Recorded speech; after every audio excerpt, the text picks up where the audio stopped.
박혜락교수입니다. 오늘은 지난 2018년 4월 27일 판문점 선언 후 3년이 지났는데 무엇이 달라졌는가 하는 부분하고, 또 다행히 사드 기지를 보강하는 조치를 정부가 취해서 그나마도 다행이다 하는 두 가지 점을 중심으로 말씀을 드리고자 합니다. 우선 판문점 선언 후에 3년이 지나갔습니다. 무엇이 달라졌습니까? 우리 국민 모두는 그때 북한이 핵무기를 포기하고 우리 남북이 평화 공존하는 그런 시대가 가까워질 것으로 기대했었을 겁니다. 그러나 그러한 모습은 전혀 없고, 반대로 북한은 사실상의 핵 보유국이 되었습니다. 그리고 한국은 북한하고 중국에 굴종하는 사태가 되었고요. 그리고 한미동맹은 엄청나게 균열된 상태입니다. 잘못된 선언 하나로 3년 만에 우리 안보 태세가 완전히 붕괴되는 그러한 지경에 처한 겁니다. 그럼에도 불구하고 문재인 대통령은 그 문제점을 전혀 인식하지 못한 채 판문점 선언의 토대 위에서 불가항력적인 항구적 평화로 나가야 한다는 등, 판문점 선언은 누구도 훼손할 수 없는 평화의 이정표라는 등 3년 동안 그것이 제대로 이행됐는지 안 됐는지, 그로 인해서 우리 안보 태세가 얼마나 잘못되었는지에 대한 반성과 책임의식이 전혀 없는 상황이라고 할 수 있습니다. 현재대로 간다면 한국은 북한에게 굴종하거나 또는 북한의 핵 공격을 받아서 초토화되는 두 가지 선택밖에 없습니다. 이것은 제가 말한 것이 아니라 국제정치학 분야에서 가장 유명한 학자 중에 한 사람인 한스 모르겐소라는 사람이 책에서 말한 겁니다. 다만 지난 28일에 우리 국방부가 40여 대의 차량을 동원해서 성주에 배치된 사드 기지를 보강을 했습니다. 그렇게 정부가 걱정했지만 사드 기지 보강으로 아무런 일도 없었습니다. 정부가 걱정하는 것이 잘못됐다는 점을 이 기회에 말씀드리고 싶습니다. 근데 3년 전에 체결한 판문점 선언에서도 핵심은 이 3장에 있는 4가지 항입니다. 근데 이 항 중에서 지켜진 것은 거의 없습니다. 첫 번째 항은요, 불가침 합의를 재확인하고 엄격히 준수해 나가겠다 하는 건데요. 이것은 내일 남침한다 하더라도 오늘까지 지켜지고 있다, 이렇게 말할 수 있는 상황입니다. 따라서 이것이 지켜진다고 말하기는 좀 어렵습니다. 두 번째는 서로 군사적 신뢰 구축도 하고 군축도 한다는데요. 이건 전혀 이루어지지 않았습니다. 세 번째, 남북 간의 평화협정도 체결하고 남북미 또 남북미중 3자 또는 4자 회담도 개최한다는 거였는데요. 이것도 전혀 일어나지 않았습니다. 마지막 네 번째 항의 남과 북은 완전 비핵화를 통해 핵 없는 한반도를 실현한다는 공동의 목표를 확인했다. 말 자체가 좀 이상하죠, 그죠? 비핵화 하기로 했다 하면 끝날 것을 뭐 이상하게 이제 목표를 확인한 거죠. 사실 엄밀히 따지면 북한이 이로 인해서 행동해야 될 바는 없는 거죠. 그러나 대체적으로 북한이 비핵화 하기로 했다, 이렇게 이해한다고 한다면 이것도 전혀 이행되지 않았습니다. 따라서 판문점 선언에서 이행된 건 하나도 없죠. 문 대통령은 이 판문점 선언을 이행해야 할 주체가 우리인 것처럼 자꾸 얘기하는데 우리가 아니고 이 대부분의 내용은 북한이 이행해야 되는 겁니다. 그렇다면 문 대통령은 북한한테 판문점 선언 이행을 강력하게 촉구해야 되는 거죠. 그렇게 하지 않고 이 4가지 사항을 준수하고 있는 우리 한국 국민들한테 얘기하고 있으니 안타까운 거죠. 현 정부와 문재인 대통령은 보지 않으려고 하고 있습니다만 지금 북한의 핵 위협 수준은 굉장합니다. 지난 1월 제8차 당대회에서 북한은 핵무력을 지속적으로 증강할 뿐만 아니라 이것을 통해서 남북 통일을 앞당기겠다고 공언을 했습니다. 그래도 여기에 정부와 우리 국민 상당수는 별로 신경을 쓰지 않습니다.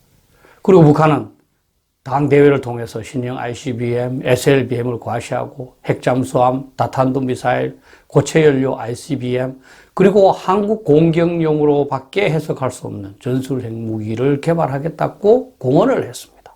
이 능력들을 보면 미국의 확장 억제, 즉 핵우산을 ICBM이나 SLBM 등을 증강해서 차단하고 그리고 전술 핵무기로 한국을 공격해서 통일하겠다는 거죠. 실제로 랜드 연구소와 한국의 아산정책연구원이 함께 연구한, 제가 얼마 전에 소개해드렸습니다만 그 보고서에서 보면 북한의 핵 수준은 굉장합니다.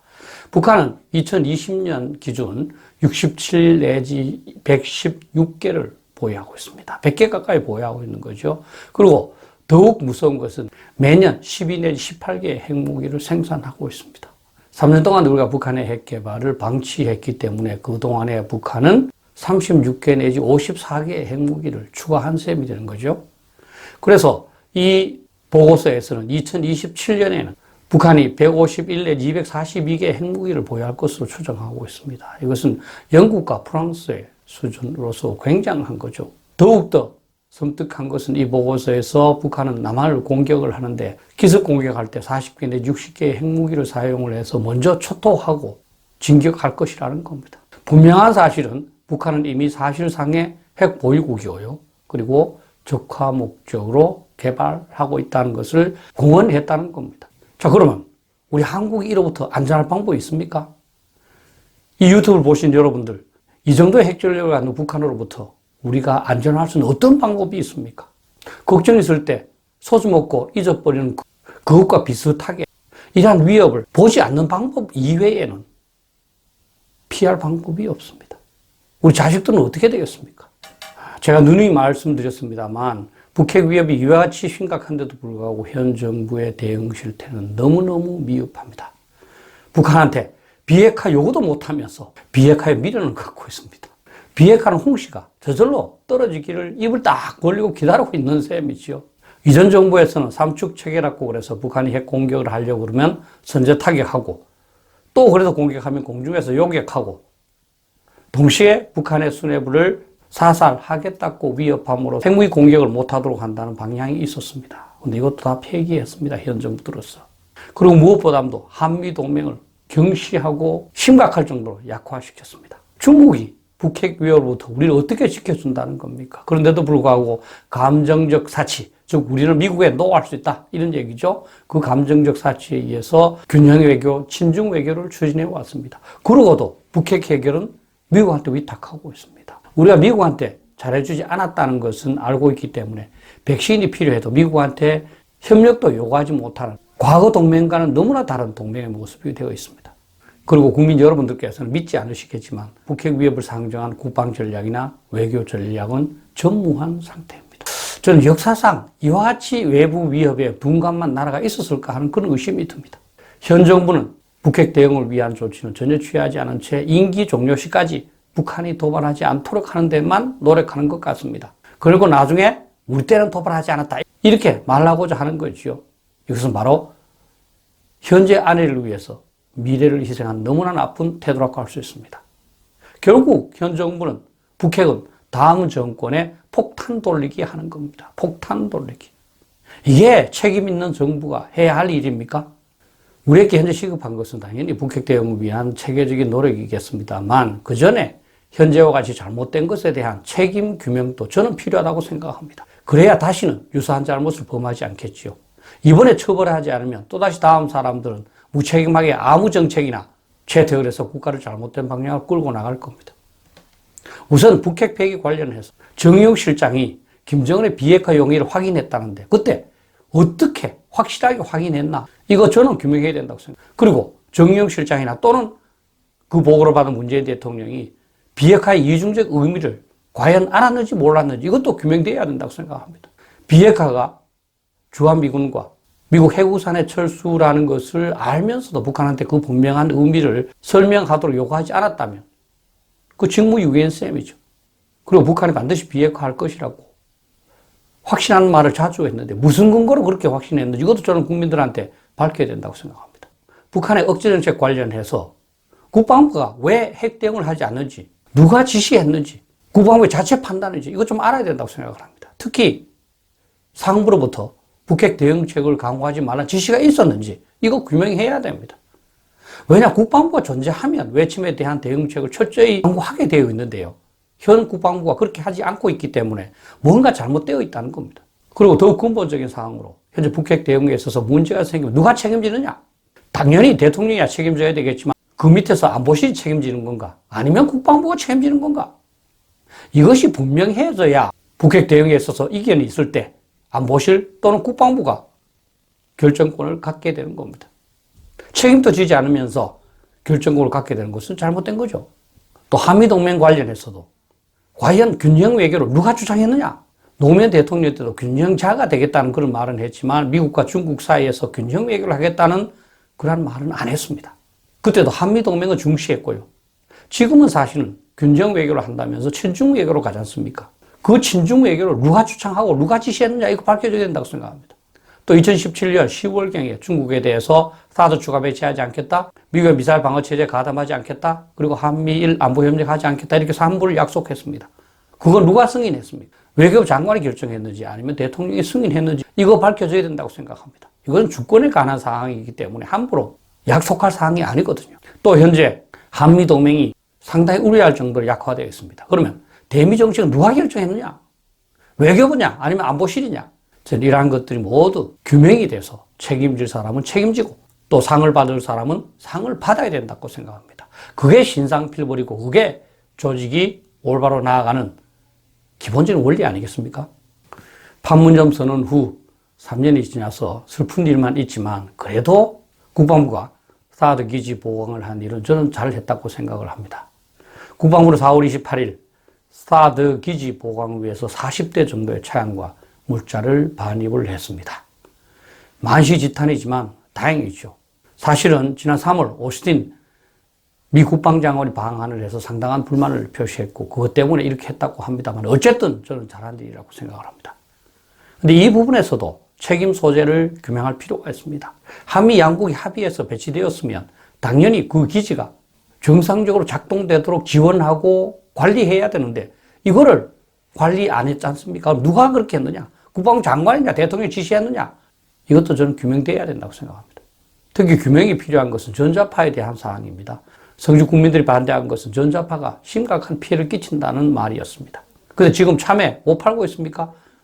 사드 참외라는 말도 있었지 않습니까? 근데 사실 2016년 7월에 우리 기자들이 괌에 있는 미군 사드를 방문해서 지었을 때는 허용치의 0.00007이 나왔습니다. 그리고 2017년 8월에 환경부에서 제시할 때도 0.005, 즉 200분의 1에 불과했습니다. 근데 어떻게 해서 엄청난 전자파가 나오나 루머가 만들어졌는지 이에 대한 규명도 저는 필요하다고 생각합니다. 사드를 보강을 하고 사드 장비를 반입하면 큰일 난다고 그랬습니다. 자, 28일 날 반입했습니다. 그러고 나서 뭐 큰일 날 일 있습니까? 평온하지 않습니까? 아니, 방어 무기를 배치해놓고 그거를 보강하는데 어떤 문제가 발생하겠습니까? 당연하고 아무런 문제가 없는 보강 사업을 지금까지 지체해온 국방부, 저는 문책해야 된다고 생각합니다. 무사한 일에 빠진 거 알겠습니까? 이번 사드 기지 보강 장비 반입을 계기로 적극적인 사드 정책이 실행되어야 된다 이렇게 생각합니다. 사드는 주한미군과 우리 국민들을 보호하기 위한 방어용입니다. 그것이 어떻게 중국한테 위협이 되겠습니까? 전부 루머입니다. 사드 기지가 배치된 후 3년이 지났는데 중국한테 구체적인 불평이 나온 적이 있습니까? 이제부터는 좀 더 적극적인 사드 정책이 시행되어야 된다 이렇게 생각합니다. 이와 관련해서 몇 가지만 더 추가하면 사드 기지와 관련해서 가장 중요한 것은 일반 환경평가를 조기에 실시해서 정식으로 배치하는 겁니다. 원래 사드 부지는 그다지 넓지 않아서 소규모 환경평가 대상이었습니다. 이것은 6개월만 끝나는 사항이었습니다. 그런데 문정부가 그것을 일반 환경평가 대상으로 바꿨고요. 그러면서 일반 환경평가를 실시조차 않는 겁니다. 그러니까 정식으로 배치되지 않으니까 성주 국민에 대한 지원이 이행될 수가 없는 거죠. 그래서 현재와 같은 이상한 모습이 초래되어 온 겁니다. 저는 성주 국민들께서는 전자파에 대한 진실은 인정해야 된다고 생각합니다. 사드 장비로부터 나오는 전자파는 인체에 유해한 그러한 수준이 아닙니다. 그냥 아니면 말고시고 넘어갈 것이 아니라 그때 우리가 잘못 판단했고 루머에 속았다 이렇게 인정해야 되는 거죠. 그리고 더욱 중요한 것은 성주 국민 이외에 현장에서 반대하는 사람은 저는 떠나야 된다고 생각을 합니다. 그 사람들은 자신의 정치적인 어떤 이익을 위해서 그곳에 있기 때문입니다. 이제 사드에 대한 중국의 반대를 내정 간섭 차원에서 무시해야 된다 이렇게 생각합니다. 일본의 경우도 사드 레이더가 2개 배치되어 있습니다. 이때 중국이 반대하니까 일본은 이런 지하에 내정 간섭이라고 잘랐습니다. 그러니까 중국이 다시는 말을 못했습니다. 이번에 사드 기지 보강을 위해서 장비를 배치했지 않습니까? 중국이 무슨 말 합니까? 우리는 신경 쓰지 않아도 될 것을 신경을 써서 괜히 중국의 눈치를 살피는 것 같아요. 전체 국민들께서도 이제는 사드에 관해서 발생했던 다양한 루머에서 탈피하셔야 됩니다. 이것은 중국과 전혀 상관은 없습니다. 그리고 한국 국민과 주한미군 방어를 위해서 꼭 필요한 무기입니다. 중국은 한미동맹이 강화되지 않도록 하기 위한 트집을 잡은 것이 바로 이 사드입니다. 방어무기가 어떻게 인접 국가한테 위협을 줄 수 있겠습니까? 상식적으로 생각해 보십시오. 국민 여러분께서는 생업이 바쁘시느라고 상황을 충분히 파악하지 못하셨겠지만 현재 상황은 매우 심각합니다. 북한은 핵무기를 갖고 있을 뿐만 아니라 계속적으로 증강하고 있고요. 미국은 가급적이면 남북 간의 핵전쟁에 연루되지 않고자 합니다. 우리 스스로 살 길을 찾아야 되는 그런 상황이죠. 이를 위해서는 북한의 비핵화 사기에 농락당했고 기만당했음을 인정을 해야 합니다. 문제를 인정하는 것이 문제 해결의 출발점이지 않겠습니까? 북한의 비핵화 용의를 전달한 사람들, 저는 책임 물어야 된다고 생각합니다.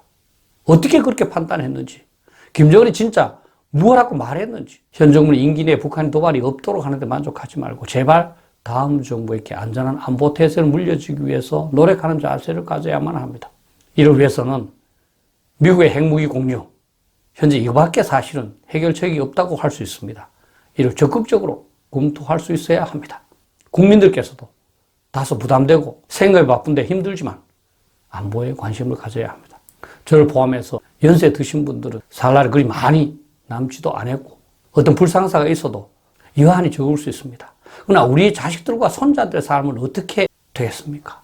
핵전쟁 하에서 피해를 보거나 아니면 공산정권 하에서 1970년대에 남베트남에서 있었던 또는 캄보디아에 있었던 킬링필드가 재현되는 그 대상자가 돼야 됩니다. 비록 힘들지만 안보에 많은 관심을 가져주시기를 바랍니다. 감사합니다.